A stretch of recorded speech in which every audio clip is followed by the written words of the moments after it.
Olá, amigos da Novo Tempo, sejam bem-vindos ao programa Bíblia Fácil, o seu programa semanal de estudo da Bíblia. E aqui nós nos reunimos para abrir a Palavra de Deus e descobrir qual é a vontade dele para a nossa vida. E orar para que o Espírito Santo nos capacite a vivermos tudo que o livro maravilhoso de Deus nos ensina. Nós estamos no segundo programa da nossa quarta temporada e você é muito bem-vindo. Estamos de volta ao Cevisa, o Centro de Vida Saudável aqui em São Paulo, e para esta quarta temporada convidamos 11 amigos em especial. Eu queria mais uma vez apresentar para vocês esses amigos. Eu tenho aqui a Aline, que é casada com o Anderson, e eles são do Rio Grande do Sul.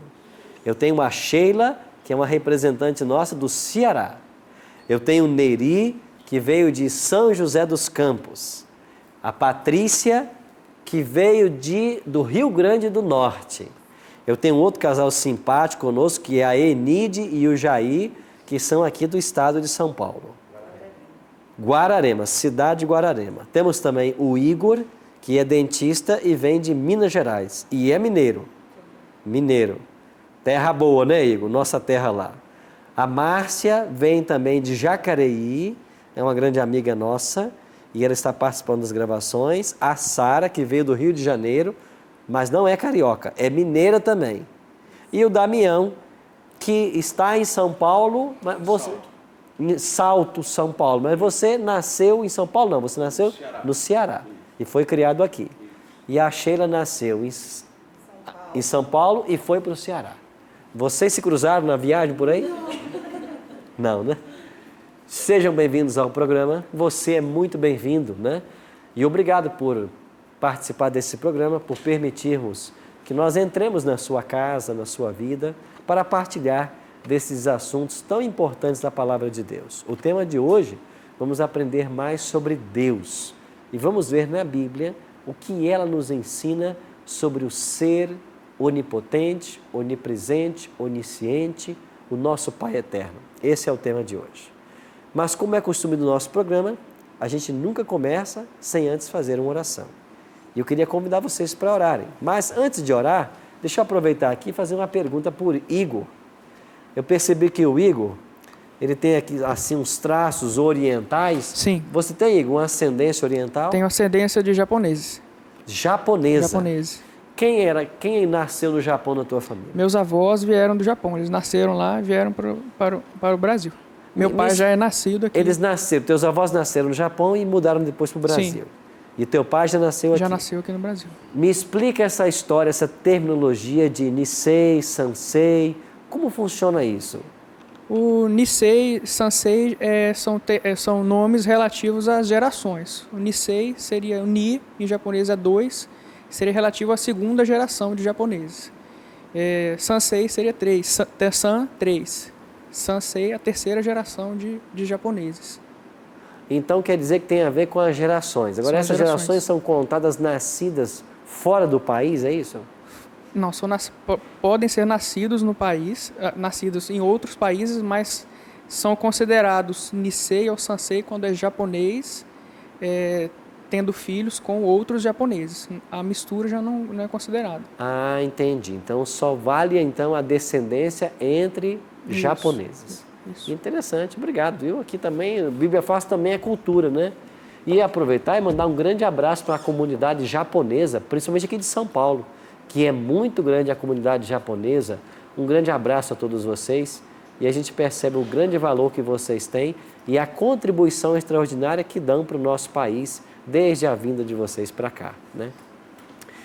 Bom, vamos então orar e darmos início ao nosso estudo 2, falando sobre Deus. Pai de amor, estamos reunidos mais uma vez para estudarmos a Tua Palavra. Suplicamos que o Teu bom e Santo Espírito se faça presente mais uma vez, para que nós entendamos a Tua vontade para nós e, sobretudo, aprendamos mais sobre esse tema que é essencial à vida cristã. Te oramos em nome de Cristo. Amém. Todos já estão com suas Bíblias? Vamos tomar nossas Bíblias e vamos então para o estudo. E se você quiser participar desse estudo também, eu quero convidar você a solicitar esse estudo. O guia vai inteiramente grátis para a sua casa É uma revista com mais de 60 páginas, ilustrada em 4 cores, com todos os temas que o Bíblia Fácil apresenta. Você pode solicitar para nós através do blog novotempo.com/Bíblia Fácil ou através do telefone em horário comercial 0 operadora 12 21 27 3121. Curta também a nossa página no Facebook, facebook.com/Bíblia Fácil NT. E você vai ter acesso a todas as informações e as atualidades do programa, inclusive com fotos dessa temporada que nós estamos tendo aqui. E as fotos de vocês já estão postadas lá na internet com os bastidores do programa. Hoje vamos aprender um pouquinho mais a respeito de um tema que é extraordinário. Vamos aprender a respeito de Deus, o originador de todas as coisas, o originador de tudo. Nós já oramos para começar o programa de hoje. Eu não sei se vocês aqui já tiveram a oportunidade de um dia visitar a Itália. Alguém aqui já teve a chance de visitar a Itália? E ir até o Vaticano, visitar a cidade de Roma. Uma cidade linda, muito interessante. Aqueles que vão até ali ao Vaticano, logo ao lado da Basílica de São Pedro, está a Capela Sistina. E no teto da Capela Sistina existem obras de arte que não têm valor, não tem preço, melhor, né? Não há preço que pague essas obras de arte. Entre elas está uma pintura de Michelangelo, que foi pintada no ano 1511. E essa pintura de Michelangelo chama-se A Criação de Adão. Aqui nesta imagem, você percebe Deus retratado como um ancião, de cabelos brancos e barba, e ele está quase que tocando o dedo de Adão. Aqui Michelangelo tentou ilustrar como foi a criação do homem. E você vai perceber de que Deus está abraçado com uma mulher. E embaixo do braço esquerdo de Deus, esta mulher seria Eva, que ainda estava no céu com Deus, dizendo assim: não foi criada ainda, eu vou criá-la e vou dar a você. Bom, pelo menos essa é a interpretação que alguns fazem desta obra de arte pintada por Michelangelo em 1511. O certo é que a visão de Deus, ela é diferente em várias culturas. Para pessoas diferentes, imagina-se um Deus diferente. Mas nós queríamos agora irmos para a Bíblia e perguntarmos no livro dele como ele é. Então vamos aprender agora sobre como Deus é. Ninguém pode ir além do princípio. E a palavra Gênesis quer dizer princípio. Então eu queria convidar você a abrir a sua Bíblia em Gênesis, o primeiro livro da Bíblia, e no capítulo 1, versículo 1, já tem aqui uma revelação a respeito de Deus. Então, como a Bíblia ensina a origem da terra e da humanidade? Vamos ler alguns textos. O primeiro deles é Gênesis 1, 1 a 3. Assim diz a Bíblia: no princípio criou Deus os céus e a terra. A terra, porém, estava sem forma e vazia, havia trevas sobre a face do abismo, o Espírito de Deus pairava por sobre as águas. Disse Deus: haja luz, e houve luz. Veja que dos versos 1 a 3, nós temos aqui a Bíblia dizendo de que no princípio criou Deus os céus e a terra. A Bíblia começa com a informação de que Deus criou os céus e a terra. E hoje, de fato, existe um debate muito grande entre duas linhas principais de pensamento, a criação e a evolução. Infelizmente, a evolução, ainda que seja uma teoria, porque ela não pode ser comprovada cientificamente, como a criação também é uma teoria, não pode ser comprovada cientificamente, mas a evolução está sendo muito defendida em nossas escolas. E na realidade, pregar a evolução, crer de que o ser humano originou-se de seres inferiores, por exemplo, o macaco, isso é denegrir desvalorizar o valor que Deus dá ao ser humano. Crer na criação, num Deus que criou todas as coisas, inclusive o homem, é dignificar a criatura humana. E a Bíblia nos fornece um detalhe a mais. Aqui em Gênesis capítulo 1, olha para o versículo 26 e 27. Gênesis 1, 26 e 27. Também disse Deus, façamos o homem à nossa imagem, conforme a nossa semelhança. Tenha ele domínio sobre os peixes do mar, sobre as aves dos céus, sobre os animais domésticos, sobre toda a terra e sobre todos os répteis que rastejam pela terra. Criou, pois, Deus o homem à sua imagem. A imagem de Deus os criou. Homem e mulher os criou. O homem e a mulher foram criados à imagem e semelhança divina. Esta imagem e semelhança significa que nós temos um aspecto físico parecido com Deus. Uma outra coisa que esta imagem significa é que o ser humano é o único que possui livre arbítrio. Ele pode fazer as escolhas que ele quiser. Ele pode dizer sim ou não a hora que ele quiser. Os animais, por exemplo, que também foram criados por Deus, eles não possuem livre arbítrio, porque eles não raciocinam, eles agem por instinto. Eles não tomam decisões como seres humanos. Então, o ser humano não pode ser comparado a um animal, porque ele foi criado à imagem e semelhança divina. Ele foi colocado como coroa da criação para governar em todas as coisas que Deus havia criado. Ser imagem de Deus fala de um outro aspecto também. Nós fomos criados com a possibilidade de nos relacionarmos com Deus. O ser humano pode escolher relacionar-se com Deus. Pode escolher se conectar a esse ser superior. E quando nós paramos para estudar a Bíblia, como estamos fazendo aqui no Bíblia Fácil, é isso que acontece. Nós estamos nos conectando com Deus, porque nós estamos ouvindo dele as orientações através de sua palavra. Quando nós oramos, como fizemos há pouco, nós estamos conversando com ele, nós estamos falando com ele. Então, ser imagem e semelhança divina é tudo isso, é essa capacidade de interação que Deus nos deu com ele, com o ser superior. Agora vamos para o Novo Testamento, em Colossenses 1,16, bem no final da Bíblia.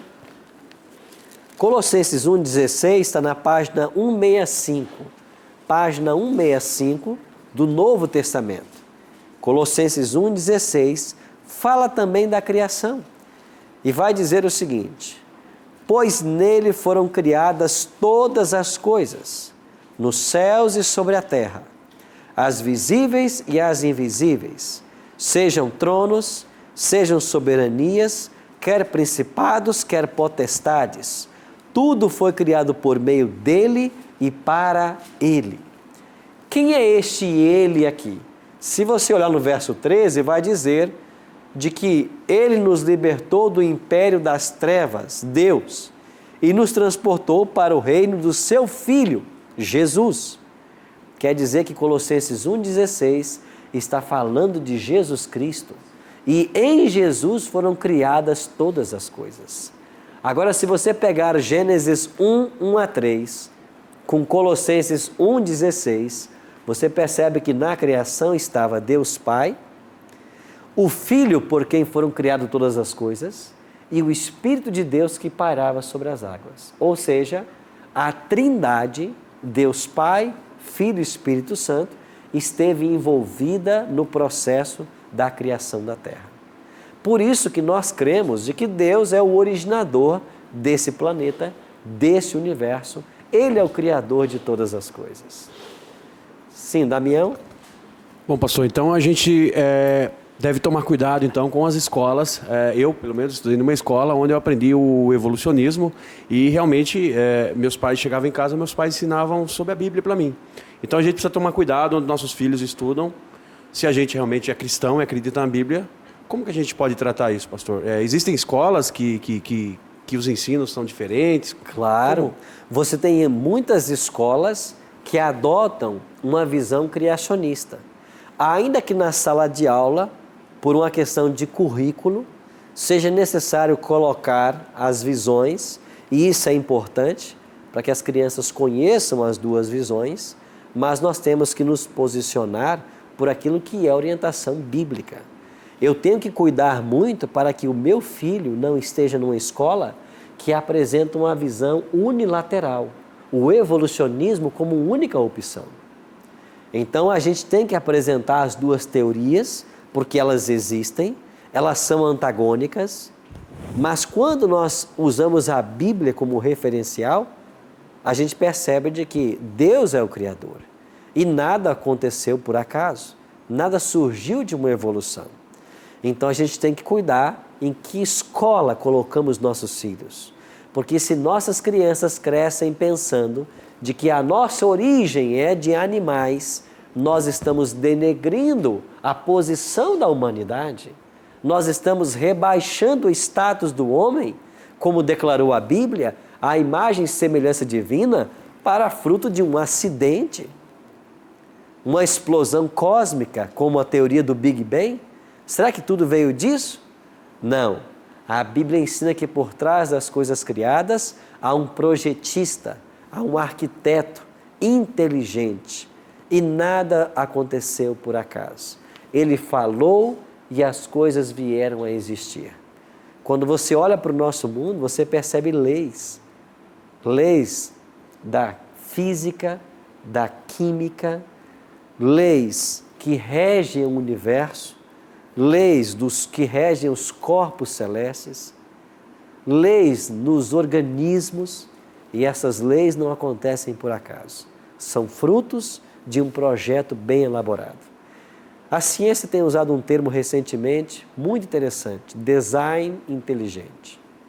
E muitos cientistas, outrora ateus, eles estão aceitando a ideia criacionista. Inclusive, recentemente, um destes tornou-se cristão, Anthony Flew. E ele havia escrito um livro que em inglês intitula assim, There is no God. Não existe Deus.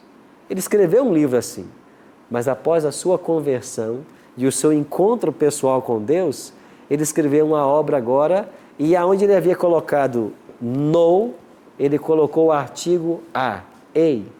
Agora a obra se chama There is a God. Há um Deus. De fato há um Deus. E a Bíblia diz que esse Deus é o Deus que criou os céus, a terra, o mar e as fontes das águas.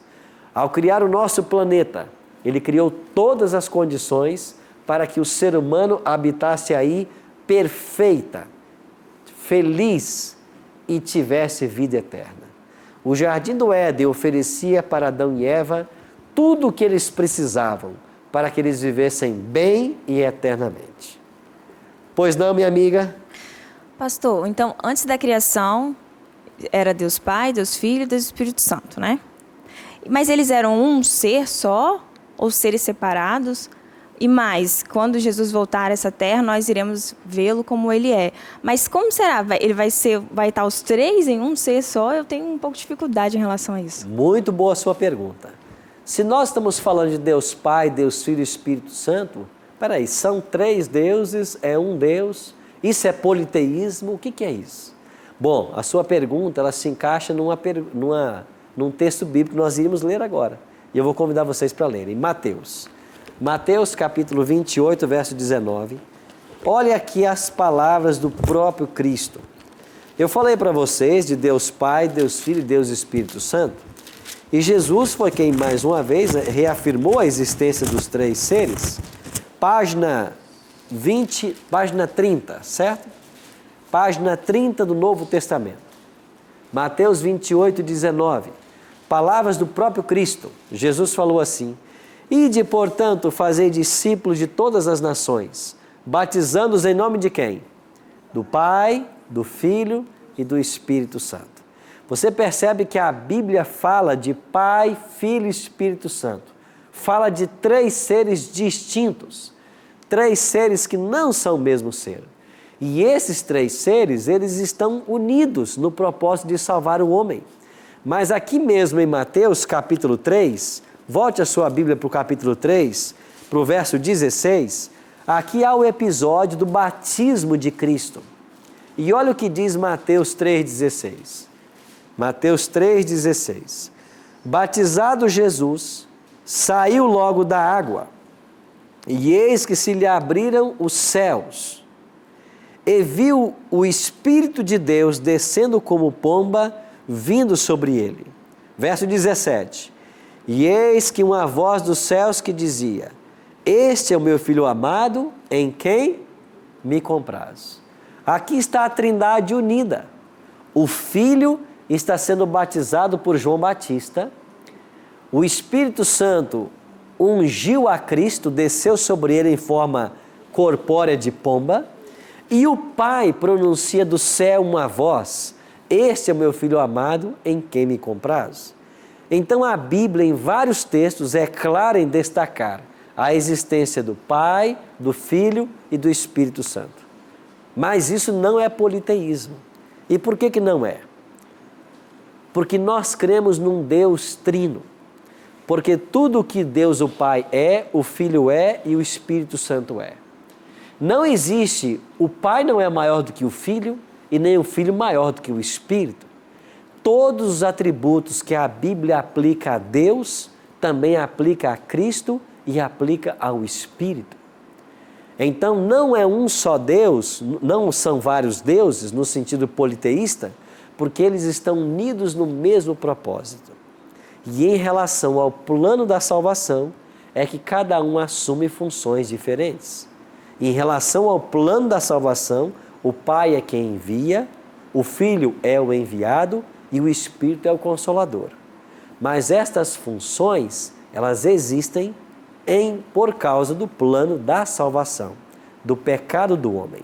E não porque eles não tenham visões diferentes da realidade ou do que intentam fazer, certo? Assim nós cremos em três seres distintos que trabalham unidos para a salvação do homem. Nós iremos então para um breve intervalo e em seguida voltaremos para dar continuidade ao tema sobre Deus. Já estaremos de volta. Imagine que, Patrícia, que você se esquecesse completamente do Mateus. Um garoto que precisa ser amamentado ainda. Olha, Deus está dizendo assim, olha, ainda que você, Patrícia, se esqueça do Mateus, Deus não se esquece dos seus filhos. Ainda que uma mãe esqueça, o Senhor não se esquece.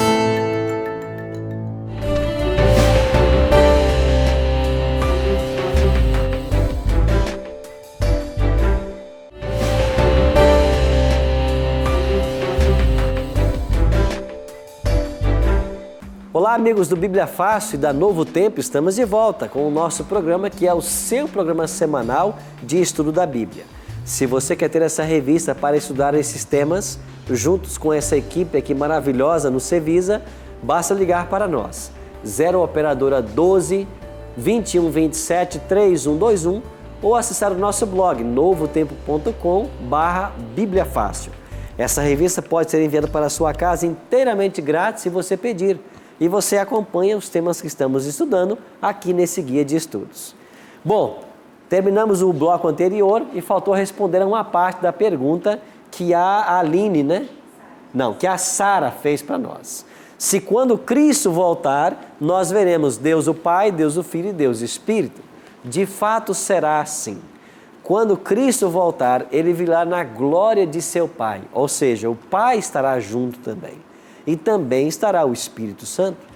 Quando Cristo voltar, nós vamos conhecer o Pai, conhecer o Filho e conhecer o Espírito Santo. Se a gente quiser mergulhar um pouquinho mais nesse assunto, eu diria para vocês o seguinte: entender a Trindade é entender o que a igreja cristã declarou no passado. E no passado a igreja declarou assim: a Trindade são três hipóstases numa mesma ousia. O que isso significa?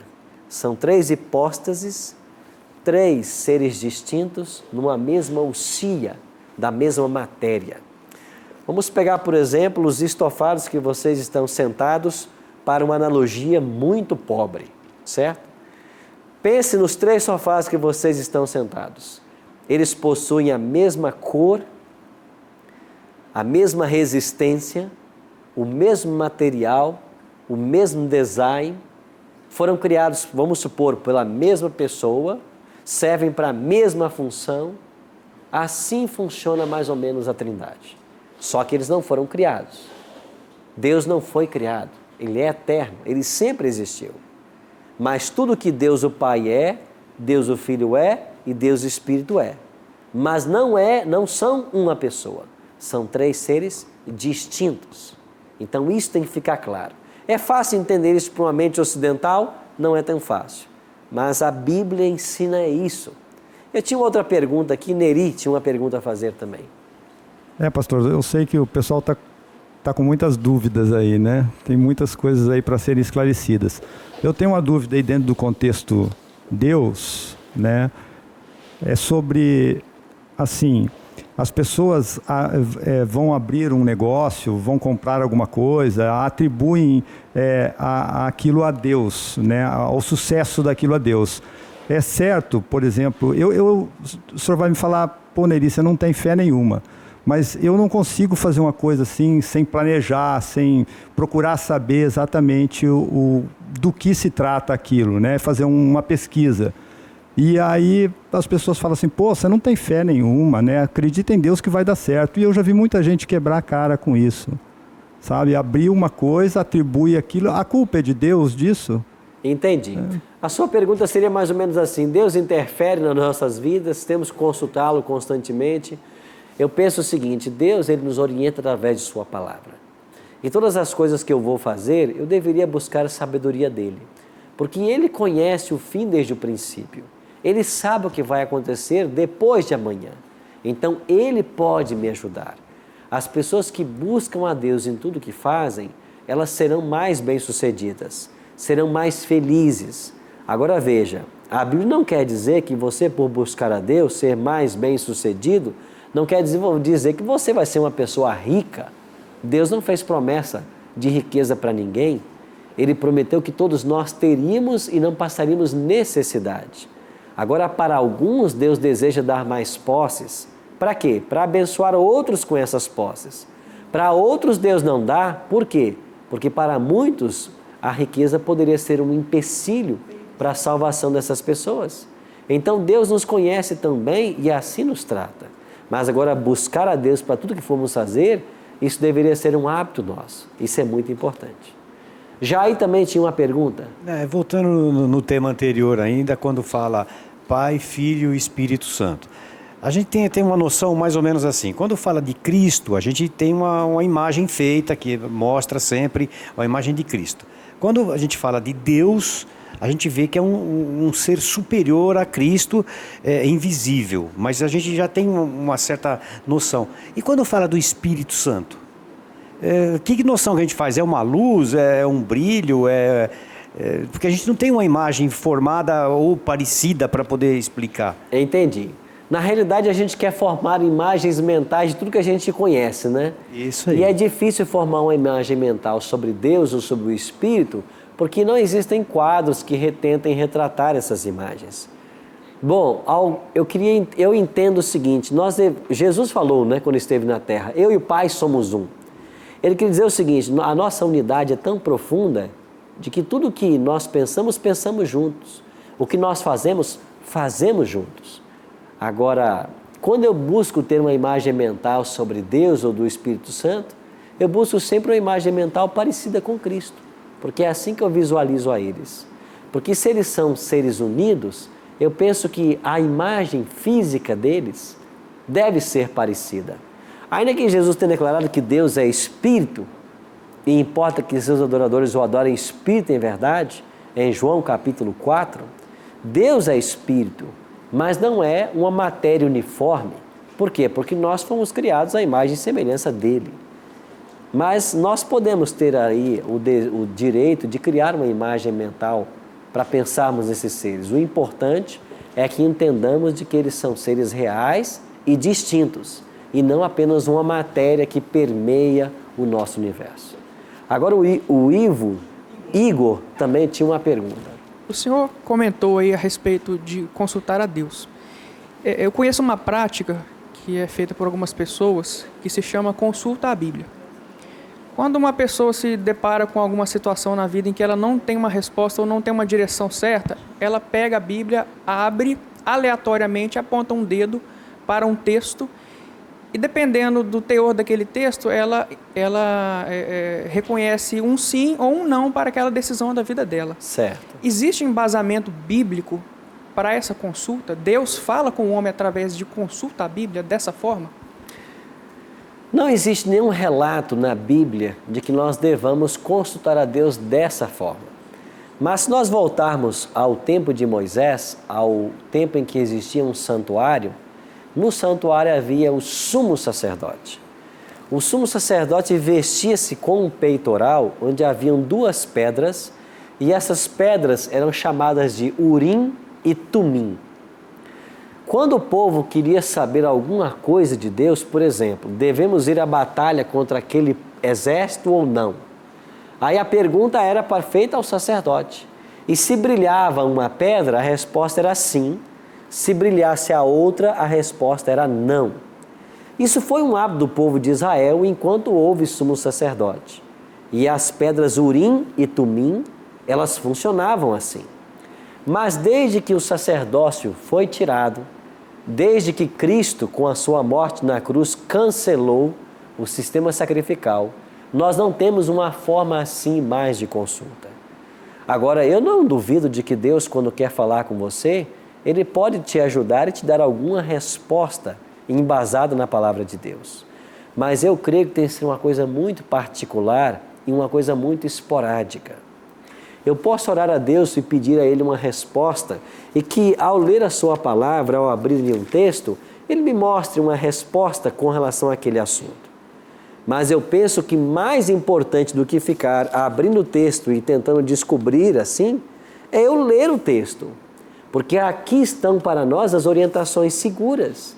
Então, eu penso que é muito mais sábio você gastar tempo lendo o livro para saber as orientações, do que você esporadicamente ficar consultando, abrindo um texto aqui e acolá para saber se vai ser sim ou se vai ser não. Então a Bíblia não sugere essa prática de você ficar abrindo o texto e colocando o dedo para ter uma resposta. Pastor. Não há essa sugestão. Eu acredito que Deus pode ouvir uma pessoa sincera em um momento ou outro. Agora, na minha visão, se o livro tem todas as orientações que eu preciso, o que eu preciso fazer é conhecer esse livro. E então eu terei claramente a vontade de Deus na minha vida. Sheila. Só completando o que ele falou, lá em Fortaleza, onde eu moro, existe um grupo evangélico que tem uma FM ao ar e todos os dias as pessoas ligam desesperadas e dizem assim: pastor, pregador, tire aí um texto para mim, né? E aí ele vai lá, sabe nem quem é a pessoa, quer dizer, ele está falando com um monte de gente, um monte de ouvinte, mas naquela hora ele vai lá, abre uma coisa e fala, e a pessoa... Então, assim, você falou, e é o que a gente está escutando muito ultimamente, o povo carece... De conhecimento. Perece por falta de conhecimento. É verdade. Né? Assim, eu não tinha hábito de ler Bíblia. Eu morria de preguiça, os olhos lacrimejavam, era uma confusão. E aí eu fiz um propósito com o Senhor. Até naquelas 40 dias de jejum e oração, eu aprendi a separar um tempo para mim começar a ler. E o Reavivados da Palavra, que também vem como... Assim, no início, que eu não consegui achar aqui, que Deus todas as tardes ia falar com Adão e Eva. Onde está? Gênesis. Eu capítulo tentei, 3. Não achei. Então, assim, Deus não fala mais conosco. Mas é porque nós nos distanciamos tanto dele que não tem mais, a gente não dá espaço para ele falar. Então, por experiência minha, a partir do momento que eu passei a buscá-lo, a ler, tirar esse tempo e ler, Deus fala comigo todos os dias. Amém. Não é o que eu quero, não é o que eu quero ouvir, é o que eu preciso ouvir. O que você precisa. Em Gênesis 3:8 diz lá de que Deus vinha falar com Adão na viração do dia, certo? Agora o que eu preciso fazer hoje é entender de que a palavra, ela revela para mim a vontade de Deus. Por exemplo, eu quero abrir um texto para saber se eu devo namorar ou não aquela moça. Veja, a Bíblia está cheia de conselhos para me dizer a quem namorar e com quem casar. Como encontrar a mulher sábia. fugir do julgo desigual. Eu não posso ignorar os conselhos que a Bíblia dá sobre aquele assunto e passar a depender de encontrar um texto esporádico colocando um dedo aqui ou ali, certo? Então que a gente tem que cuidar disso aí. Aline, né? Aline tem uma pergunta? Ainda sobre a Trindade, que eu também assim tenho alguma dificuldade assim para entender. Ok, a gente sabe então que Jesus, Deus e o Espírito Santo são três pessoas seres distintos, mas ao mesmo tempo são um só. Em propósito, né? Em poder. Isso, é porque eu tinha muita dificuldade com aquele texto quando fala ali da crucificação de Cristo, que ele, no último momento ali, ele clama ao Pai, né? Por que me desamparaste? Me desamparaste. E eu ficava pensando, mas como? Mas ele não é Deus também? Então aquilo ali, eu acho que é um pouco confuso. Era talvez confuso para você? Muito. Isso de fato é confuso para muitas pessoas, mas perceba o seguinte: Cristo morreu na cruz, certo? Ao mesmo tempo, Deus não morre, porque Deus é imortal. Mas como que Cristo morreu na cruz se Ele é Deus? Então, o que tem que vir à nossa mente é a lembrança de que pela encarnação, Cristo tornou-se o único Deus homem. Deus Pai não é Deus homem, Deus Espírito não é Deus homem. Só Cristo, o Filho, é Deus homem. Porque dos seres da Trindade, foi aquele que veio ao mundo e se encarnou. Então, quem é que morre na cruz? É a natureza humana de Jesus, que ele havia assumido. Quem é que ressuscitou o terceiro dia? A natureza humana de Jesus. Então, desde a sua encarnação, para sempre, Jesus será Deus homem. E as marcas que ele tem em suas mãos, por causa da crucifixão, estarão com ele para sempre. Inclusive no céu, a única coisa que nós teremos que trará lembranças da história humana e do pecado serão as marcas de Cristo. Porque nas mãos dele estarão as marcas do amor. Porque ele se fez homem e ele morreu por nós. Então na cruz morreu a natureza humana.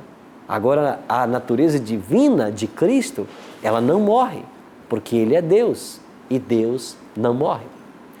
Ok, vamos ver mais alguns detalhes sobre esse assunto e conhecer mais sobre esse Deus. A nossa próxima pergunta diz assim: Deus se importa comigo? Isaías tem a resposta. Vamos para o profeta Isaías, no capítulo 49 e no verso 15, lá no Antigo Testamento. Isaías 49, versículo 15. Está na página 497 do Antigo Testamento.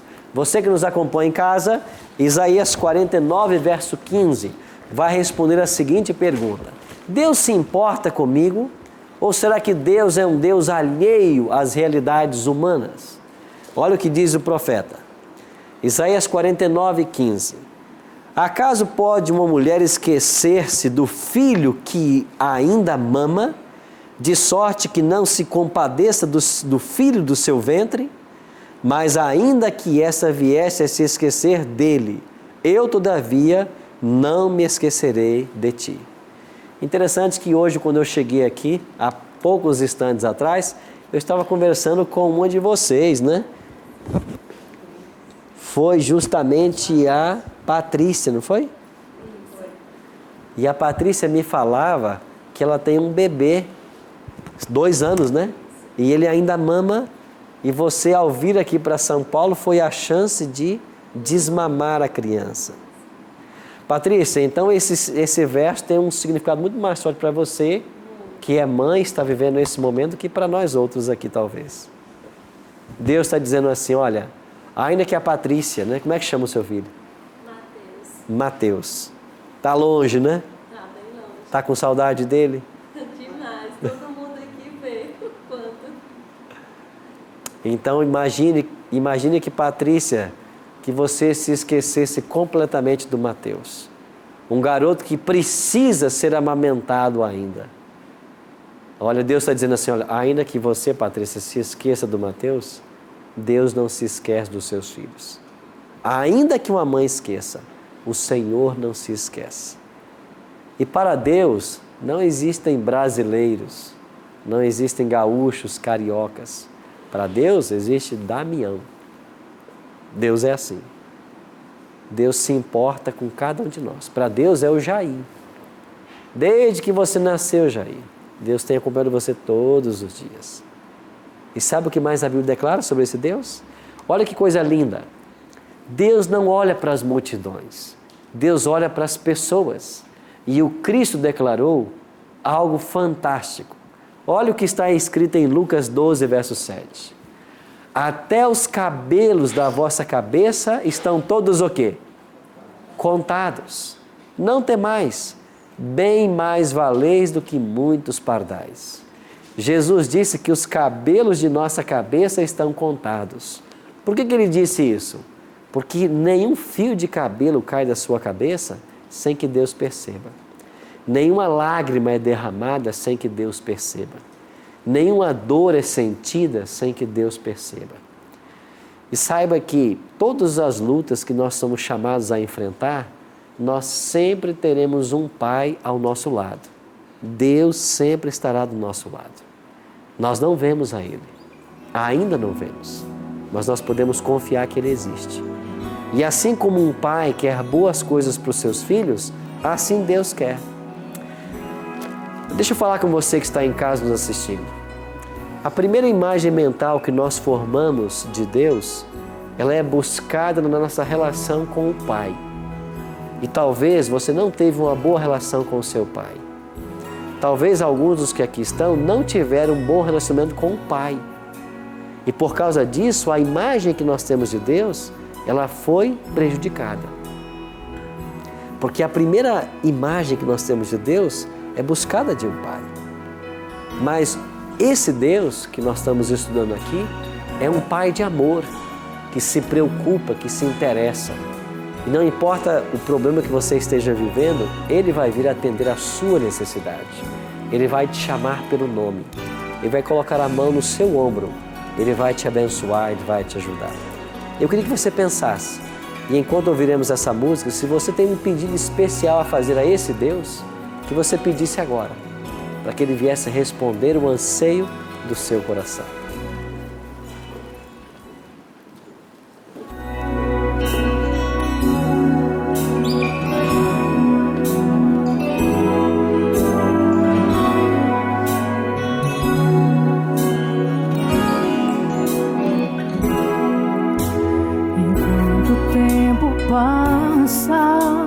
Eu fico a imaginar como seria o mundo se Jesus não viesse à cruz. E eu sei que alguém oculto insiste em refutar, julgando o próprio Criador, questionando seu perdão. Mas o que importa é Jesus, e o importante é saber que independente do que eu fui ou fiz, seu amor é bem maior. E o importante é saber que o sacrifício já fez e que não há nada pra mudar. Sua vitória final certa está.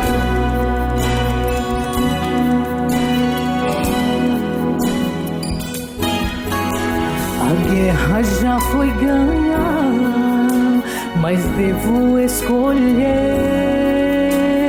onde estarei diante do conflito a me cercar. Não haverá descanso, preciso decidir quem será o meu Senhor, de que lado eu estarei. O que importa é Jesus, e o importante é aceitar que independente do que eu fui ou fiz, vale a pena aceitar o sacrifício que fez, sua mudança em meu ser e a vitória enfim receber, e a vitória enfim receber.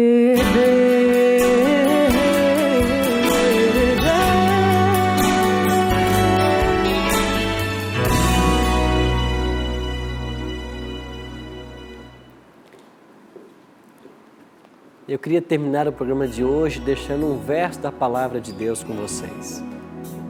1 João capítulo 3, verso 1 diz assim: Vede que grande amor nos tem concedido o Pai, a ponto de sermos chamados filhos de Deus. E de fato somos filhos de Deus. Por essa razão, o mundo não nos conhece, porquanto não o conheceu a Ele mesmo. Vede com grande amor nos tem concedido o Pai, a ponto de sermos chamados filhos de Deus. E de fato o somos. Meu querido amigo, minha querida amiga, você não é criatura do acaso. Você não está nesse mundo como um meteorito sem origem e destino. Você é filho de Deus. Você veio das mãos dele e um dia voltará para estas mãos. Se você abrir o seu coração e entregar a sua vida a esse Deus maravilhoso, você terá uma experiência rica, linda, e Ele vai te conduzir em todos os passos até o dia em que haveremos de estar com Ele. Vamos orar e encerrarmos o programa de hoje. Pai de amor, gratos te somos pelo privilégio que temos de estudarmos a Tua Palavra e de descobrirmos agora de que nós somos filhos e filhas de Deus, de sabermos do Teu interesse no nosso bem-estar, na nossa salvação. Por isso queremos abrir o nosso coração e pedir que o Senhor seja o primeiro e o único da nossa vida. Nós queremos Te adorar na beleza da Tua santidade. Queremos Te servir e cumprir os Teus propósitos para a nossa vida. Por isso, dá-nos a Tua bênção mais uma vez. Perdoa nossos pecados e prepara-nos para a Tua breve volta. Te oramos em nome de Cristo. Amém. Obrigado, amigo, por sua participação no programa de hoje. Na semana que vem estaremos juntos para mais um tema. Que Deus o abençoe e até lá. Você sabe que o pecado teve entrada em nosso planeta através de Adão e Eva. Mas o pecado não surgiu aí, no nosso planeta. O pecado surgiu antes no céu. Um anjo criado por Deus foi o ser responsável pela origem do mal. A Bíblia tem 2 textos que falam sobre a história desse anjo. Uma criatura de Deus, perfeito, mas em algum momento da sua história, o orgulho e a vaidade se apoderaram do seu coração e ele tomou decisões, escolhas que para sempre mudariam a sua vida e a história do nosso planeta.